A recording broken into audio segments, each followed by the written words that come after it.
Sir आपकी जो ये बुक है the rise of Haryana and fall of democracy, एक तो इसका टाइटल ही इतना इंटरेस्टिंग है तो सर उसी उसी बात पे आते हैं, rise of Haryana and fall of democracy. उस पे आप उस क्या है, क्रक्स क्या है उस बुक का सर? नहीं, उसका ये है कि भी डेमोक्रेसी में तो जिसमें भी टैलेंट है उसको चांस मिलना चाहिए, लेकिन 2-3 परिवार में रह गई।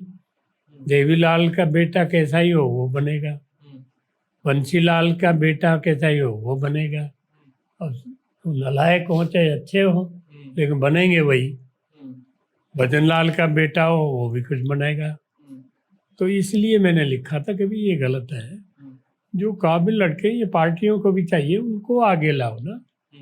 ये खानदान चल पड़े तो फिर वो जो रॉयल फैमिली थी इनमें फर्क क्या है? एक ही बात हो गई एक्चुअली। अब ये रॉयल हो गए। और इसके साथ आप ये भी देखिए ना कि जो भी यंगेस्ट एमएलए बनता है हरियाणा का वो इन्हीं फैमिलीज का होता है। हाँ, कोई ना कोई, चाहे वो भव्य बिश्नोई बना हो, दुष्यंत चौटाला बना हो, या उससे पहले कोई हो, सारे इन्हीं। और लोगों का भी माइंड सेट है ना, वो परिवारों के पीछे जाते हैं। ऐसा क्यों है?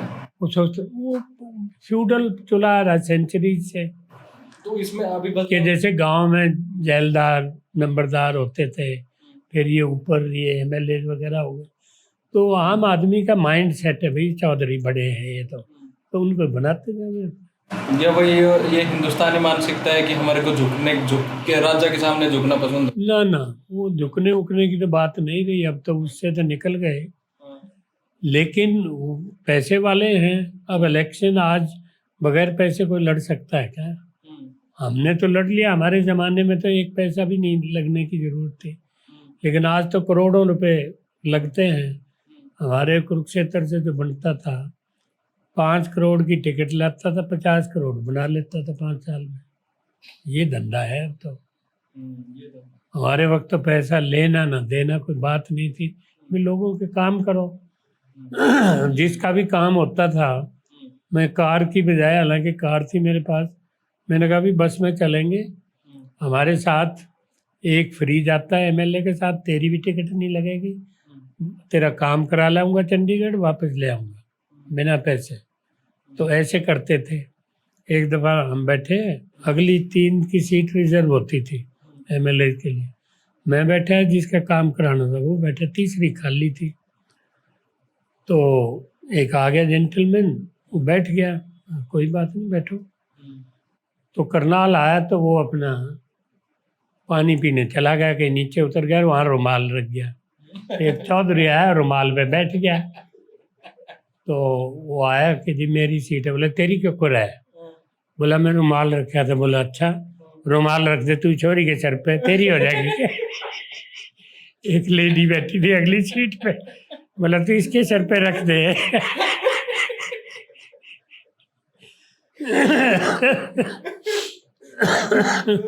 आपने बहुत से राइटर्स को पढ़ा है तो ऐसे ये तो हमारे खुद के किए हुए।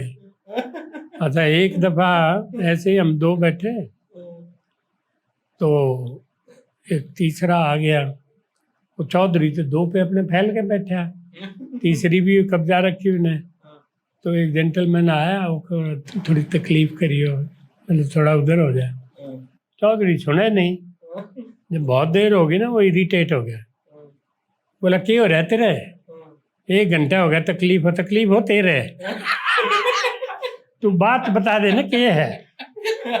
बोला सीट चाहिए। बोला न्यू कह देना फिर सीट चाहिए, तकलीफ।